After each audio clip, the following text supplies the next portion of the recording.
everyone, it's Heather Nichols. I have a really sweet card set to share with you today that I created using a few new products that I picked up recently in the Tailored Expressions web store.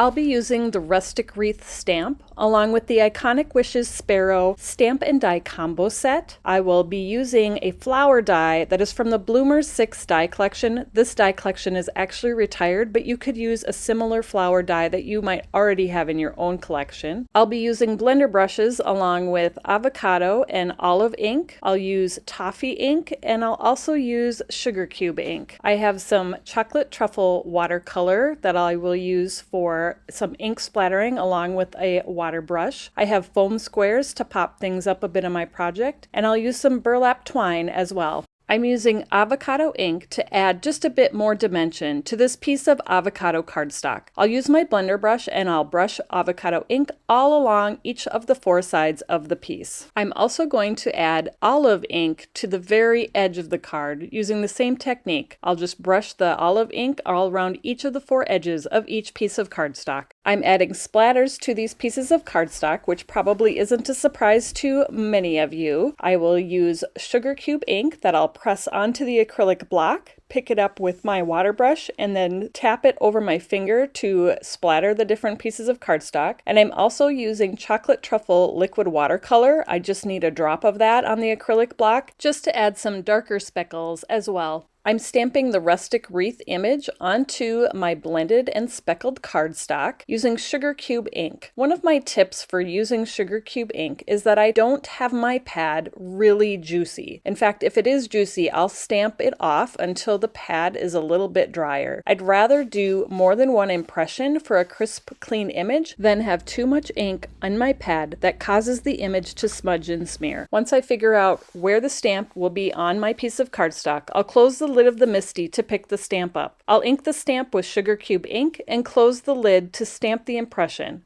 Next up is the bird. I die cut the bird from Toffee cardstock. I'll use a blender brush and Toffee ink to add some shading around the edges of the bird, just to add, again, a little bit more dimension to this die cut shape. I'll also add some spatters to the bird die cut shapes as well, using the sugar cube ink and chocolate truffle liquid watercolor that I had on the acrylic block, picking it up with a water brush and tapping that brush on my finger to add the splatters to the shapes.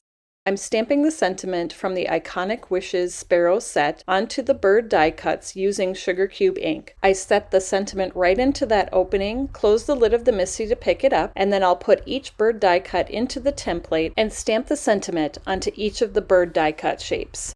I used foam squares on the back of each of the birds to pop them up just a little bit when I attached them to the center of each of the wreaths. I'll attach each of these pieces to a white card base, and I stamped each of the card bases with a personalized stamp so the recipient knows who made the card. You can get personalized stamps in the Tailored Expressions web store when we have our personalized pop-up shops that only happen every so often.